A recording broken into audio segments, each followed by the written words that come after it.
Hey spuddies, PotatoMcWhiskey here and welcome back to Let's Play Europa Universalis 4 as Yemen. Now, where we left off, we had just been called into a pretty big war here. If I can get the war to show up, there it is. We're against Ethiopia, we are against Hamazian, we're against Warsangali, and we are allied with Adal, my two vassals, and who else? Who are your other allies out of curiosity? So there's me, there's my two vassals, and Malindi. Malindi is like a little nation over here. I'm not really sure how much use they're going to be, because they're pretty small. Little 3-province minor, I don't even know if they're going to be able to help much. Adal is in pretty bad shape. I think we have some boats heading over here to engage in combat. I'm hoping this will turn out okay for us. Let's go down to speed 3 here. We have to kind of make a decision. Are we actually able to help at all? We'll make our way over to Mukha so that we can at least, make a decision on whether or not we can help. Let's get these boats fighting. Okay, nice one. So we won that one. I think we won both. Let's get into this sea province because we need to control this if we're going to go fight him. We have a royal offer from the Rashids, which are my vassal. I will accept that. Although, were they not called in? Oh, I believe actually I have the I have scootage enabled for the Rashid, so they shouldn't be called to battle anyway. Because the reason I put scootage on them is because they make so little money that they're probably never going to be able to afford an army, because I basically bankrupted them. The Dwasir are pretty similar actually in that respect. Mara? Who is Mara? Do I actually have a oh, they're one of my allies. I'm not gonna get a royal marriage with them because I may want to betray them in the future. So I'm gonna keep that sort of more of a nebulous marriage. But Adal, I thought Adal is more of my actual ally and is going to be very important for me staying alive here. So I think I do need to help Adal survive this war. So let's park our fleet here so that we can cross unmolested. And I think I'm going to put my effort into dealing with Warsangali. There's Hadramut. Who is Hadramut? Is that one of these guys up here, perhaps?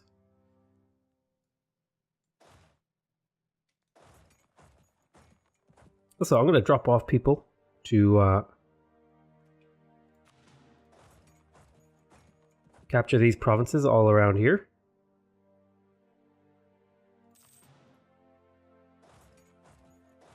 Might have been better to do this another way, but however. So you're actually in quite a few different wars, as far as I can tell. Yeah, you're in a pretty huge set of wars here that we have to help you kind of fight your way through. But yeah, let's put some devastation going on this guy's provinces to hurt him long term. And then we'll get all these guys to come meet back up. We now control that province. Let's move you out. We will get one more control take on this province. Al Arid is now my core. That's up here. I could turn this into a state. I don't think I should. Yeah, I think I'm going to leave this as it is for now.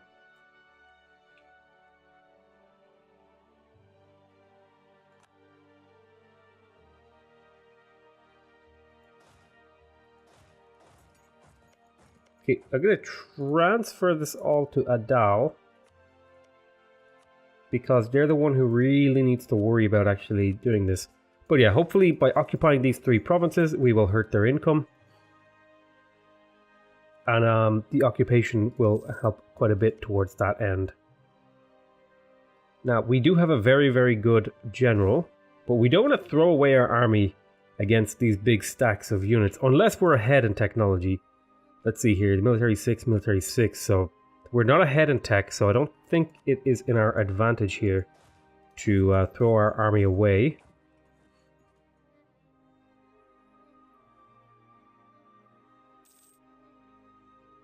Okay, we improved relation with Dawasir, that was my vassal here. Let's get to work on, let's see, do I have you assigned? I have one assigned to neighboring countries. I think I'll assign one to threatening countries. And then we'll kind of get back into it here. I'm not really sure what I can actually do to help this guy much if his army's over here doing this. I believe we made the decision that we need to push more towards legalism here. The question is, do we need... No, we don't need the mysticism to convert these provinces. So yeah, we can move more towards legalism here. In the short term, this will hurt me. But in the long term, we want to be getting that national tax modifier, the national manpower modifier, and the technology cost is super important as well.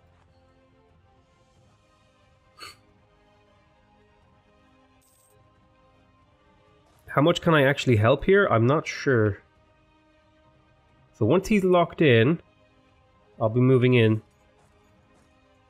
So he will arrive on the 23rd of February. I will arrive on the 18th. Excellent. So I will be able to get into position. And who's in command? Let's see, is this Yemen? This is me. I am in command. They have slightly more discipline. I have way more morale. So this is kind of a bit of an asymmetric battle. We are roughly equal in power. I have slightly more infantry. So let's slow this down and see what happens. They're taking a -1 penalty. Their leader is 124. My leader is 244. So this should go in our favor. Pow, pow. Okay. So shock phase, we rolled a 4. They rolled a -1. So this should be huge damage. 600 damage. Another 600. Okay, they rolled a 9. This fire phase is going to hurt. Thankfully, the fire phase isn't as important. Here comes the next shock phase. Ooh, they rolled high again. Now, thankfully, we do have some advantages that are kind of helping reduce the sheer power of this, but it's still extremely painful. We need a good roll here. And there's a good roll. It's 8 to 2. But unfortunately, they've done so much damage now that we're starting to struggle a little bit. So we need a good shock phase here to win, and we got it. We got a 10. So this should crush them. They still got a good response to that because their army got reinforced.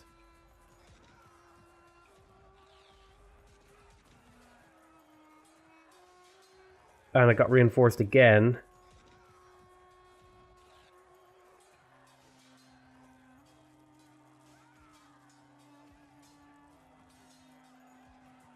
Okay, I think it's time for me to retreat here.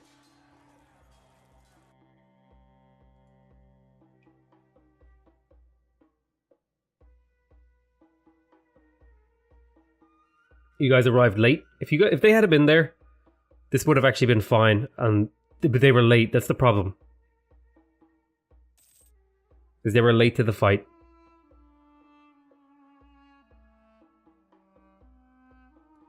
So I think that's more or less... That's more or less the only real battle I'm going to be able to fight here. Depending. Like, if we go into our ledger here and we check the military, the armies of our war enemies... Yeah, they have plenty of manpower here. Although they did lose a lot. In fairness, they did lose a lot. But they do have plenty of manpower here to recover. It seems. At least Ethiopia, Warsangali, and Medjugorje do. I feel like... I can't really tell if we... I didn't really check if we did more damage than they did, but I felt like we came out relatively... I think that was fairly even, if a slight loss for us. Yeah, but I can't really afford to run my army like this for much longer. Pretty expensive. I need to recuperate, let my morale grow.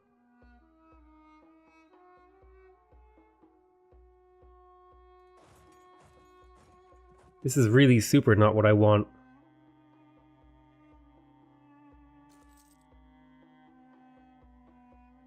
Yeah, stack wiped because they were impatient.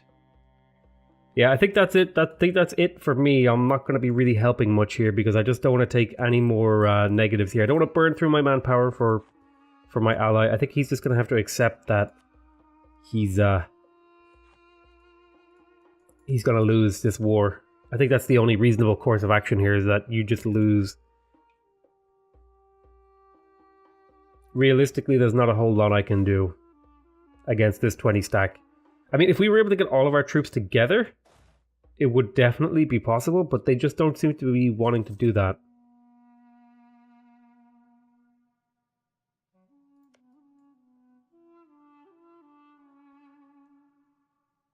Yeah, his whole stack got wiped, which is really painful.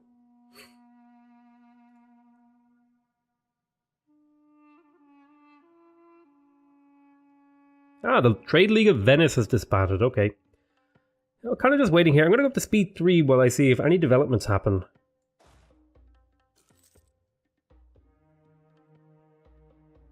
I could recruit another unit. I don't think I will. I'm going to stay on 14 here.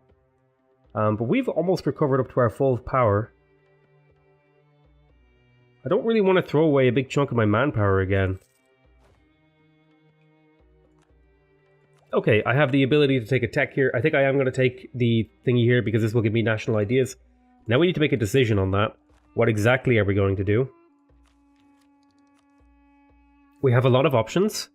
We could go for innovative ideas. That would give me technology cost and institution embracement cost, which over the long course of the game would be really, really powerful. Mercenary maintenance. This is not so useful because we're going to try and go for a standing army. Let's see, technology cost. This is one of the best ones, as is institution embracement, possible advisors, reduce inflation, war exhaustion. This is also really good. Leaders without upkeep and advisor costs. Yeah, mainly we would be going for the scientific revolution. And then once we take innovative ideas, we would want to be going then for quality ideas, because we could do the modern firearms techniques, which I believe, yeah, you can see it down there, gives you plus 20% infantry combat ability, which is pretty damn good. Well, I think our plan is to try and stay relatively ahead in terms of military technology, which shouldn't be too hard until this guy comes into the picture, which hopefully will not be for another 10 years. Whereupon we'll be only a few years away from upgrading this guy, switching back to military focus.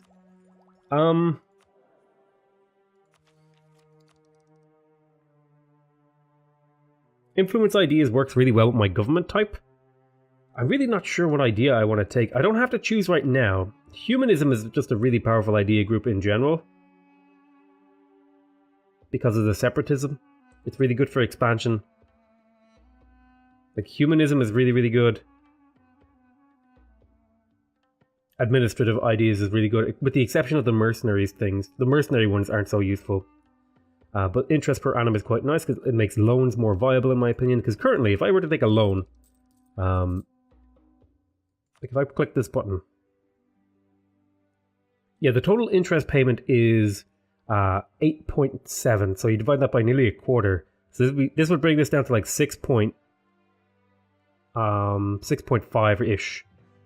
Say 6.6. That would be a lot cheaper compared to this. So actually getting your interest down can be quite powerful.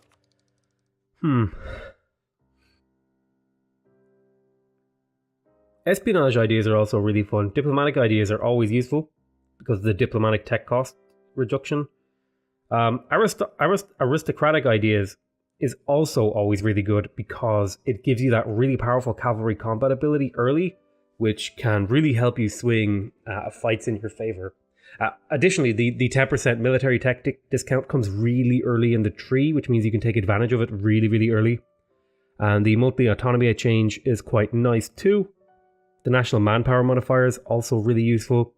The tradition decay is really, really great. An extra diplomat and a leader slot, and then having extra mercenaries. This is less useful, but the final thing here is the plus 10% Amir's monthly loyalty and plus 1 leader siege.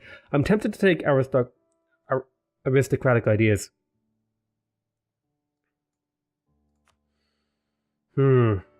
Quantity is really good because there's a 50% manpower increase right here. That's really easy to get to.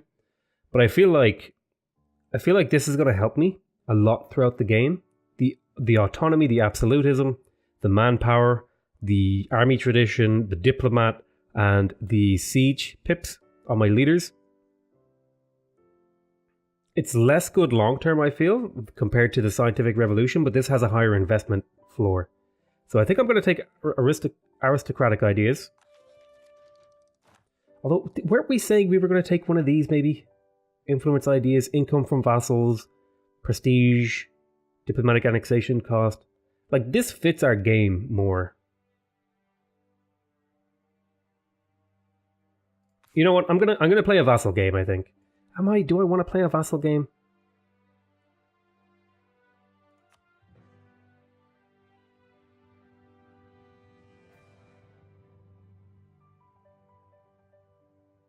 No, I'll just do the aristocratic ideas are just decent. I'll just kind of play vassals normally.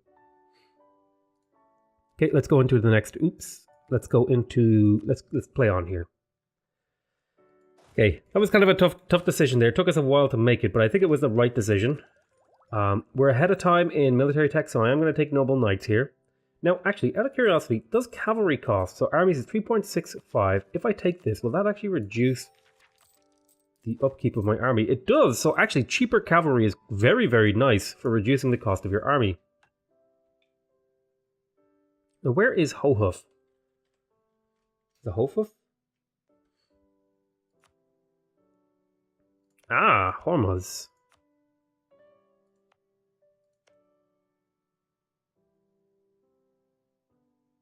Oh, they're completely undefended. Oh, I could take them as a vassal. And they also have really nice cores to take advantage of. Oh yes, I think I'm going to try and vassalize Hormuz.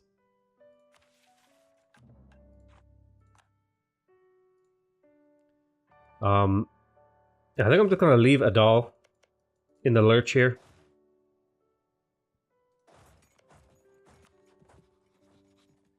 And we'll pull back our spy network. I was going to get to work on Hadramut.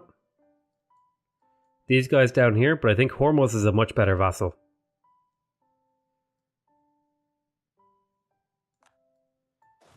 So yeah, I'm just going to leave these guys in the lurch. I don't care about you anymore. Let's quickly let's snatch up Hormuz, because they have plenty of cores to take advantage of over here and stuff like that.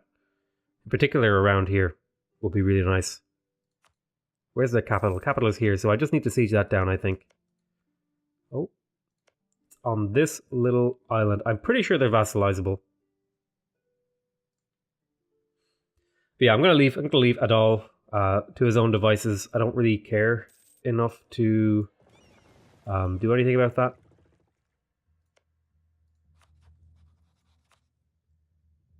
Well, actually, would they accept vassalization? No, because I am not rich enough compared to them.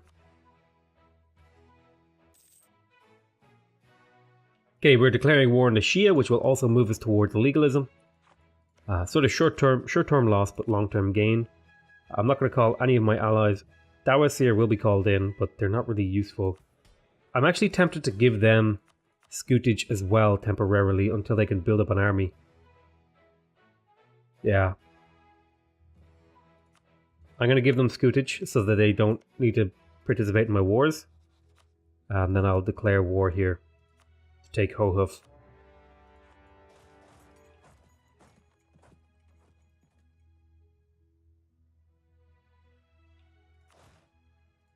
I'll leave behind a unit. What's the siege button? A? No, sorry, D is detach siege.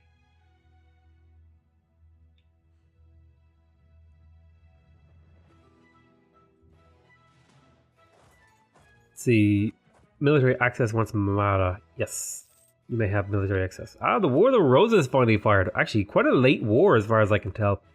It can happen as early as 1450, but we got it in 1471, which is a very late one, as far as I can tell. It looks like Sligo and Kildare are competing for Ireland. What's going on? France is looking fairly complete, only missing Maine, interesting, which is usually the first province to go. But it looks like they're actually at war with Nevers. What?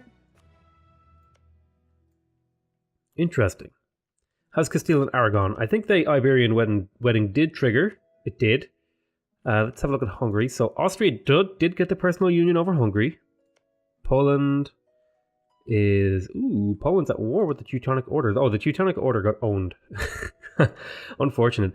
It's interesting. I often see the Teutonic Order get like completely annihilated. But Brandenburg usually does the trick and rebuilds it. The Ottomans are getting huge and scary. The Mamluks, have they actually... I don't know if they've been competing with the Ottomans. The Ottomans haven't been really going for it, it seems. Alright, anyway.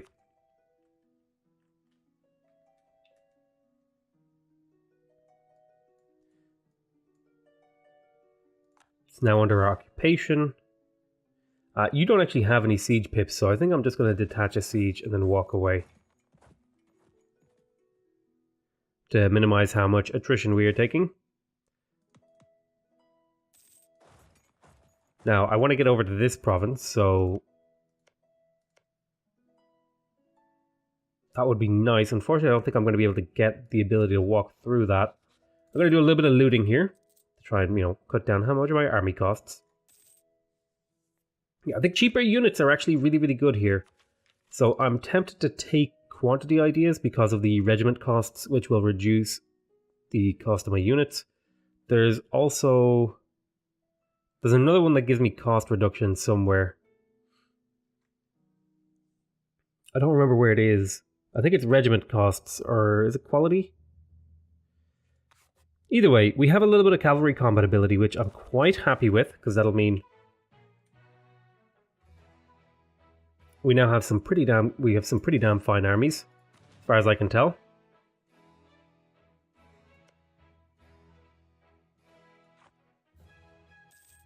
So we definitely want to make sure we get that siege. Hanbali. Oh, we could invite a scholar from the Hanbali tradition, which is an aggressive expansion impact for 20 years. Maybe. Yeah, these guys look like they're winning. How do you feel about my contributions?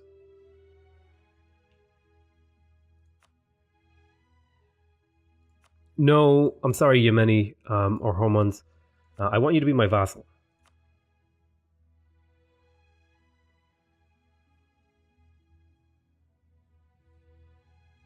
So yeah, it's because he holds his capital. Once I pop his capital, he should be much more willing, and then I might have to come over here to take this out.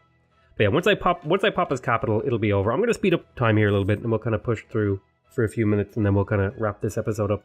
Bit of a slow episode, but it's the first episode back is always a slow episode. Ooh, we lost our general, and we lack a general. Would you make a good leader? You probably wouldn't. Yeah, we'd have between 3 and 9 pips, which is just the same as this. So I think I'll buy this guy, and I will call. Let's see. So 3 and 9 pips. Okay, he rolled 4 pips. At least 2 shock pips isn't so bad. We'll have to drill to get him up to speed. And maybe we'll start drilling now. Oh, interesting. I'm not allowed drill in my... I thought I was allowed drill in my vassals' provinces. Interesting. May as well loot Hofuf, rather.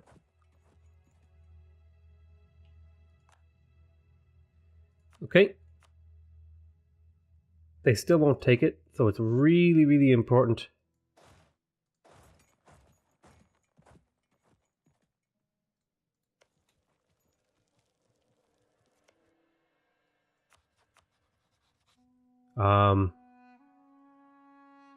How do I get these?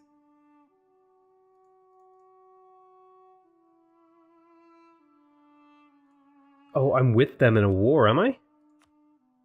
Oh, Adal is allied to them. I really hope they break this relationship. Let's see. Yemen's opinion of Hormuz has increased.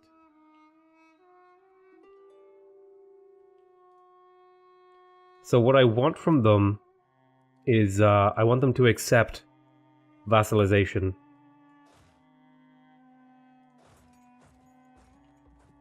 So I'm actually kind of hoping Adal loses this war, because then that means I can take on Hadramut here without any issue.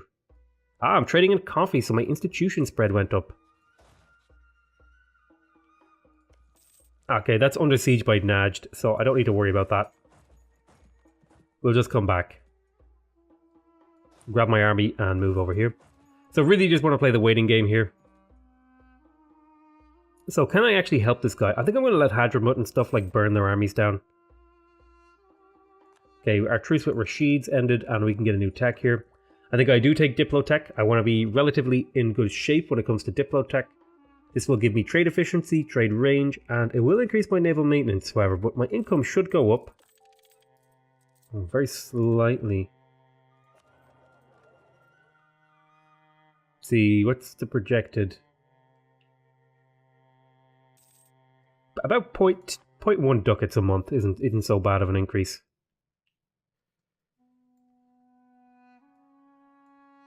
Okay, so Warsan Gali accepted peace, and actually, he managed to pick up some territory. Ooh. Adal, expansion policy between Yemen gains 1.2 prestige. Okay, so we got a little bit from that. Can we actually help here? There's so many troops. Maybe if I hadn't left them, maybe if I hadn't have abandoned them, this wouldn't have been so bad.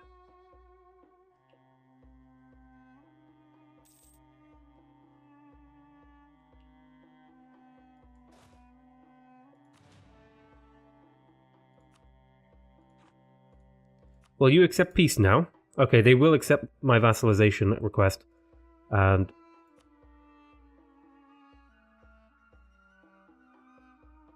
No! I just want you to be my vassal. Well, I guess I could take Hofuf, because it's 0 cost, and I do want another province over here.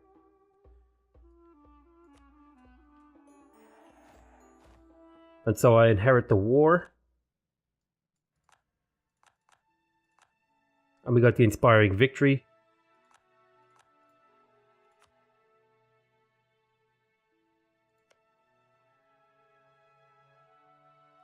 And the really great thing is, because Najd thought he could declare that war solo, we've managed to chain another vassal war into a win.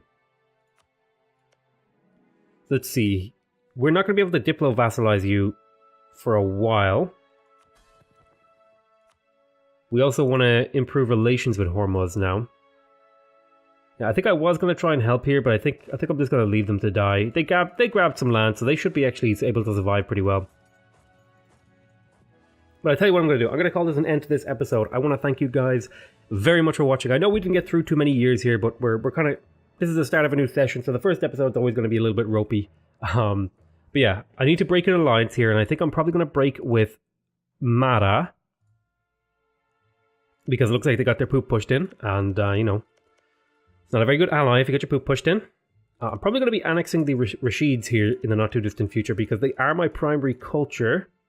But yeah, so I want to thank you guys very much for watching. I hope you guys are enjoying this series. Please remember to subscribe if you want to see more videos from me. Remember to leave a like if you want to directly support my channel, and remember to leave a comment if you want to give me your feedback. Other than that, though, I want to say I love you all very much, and I'll see you next time. Bye-bye!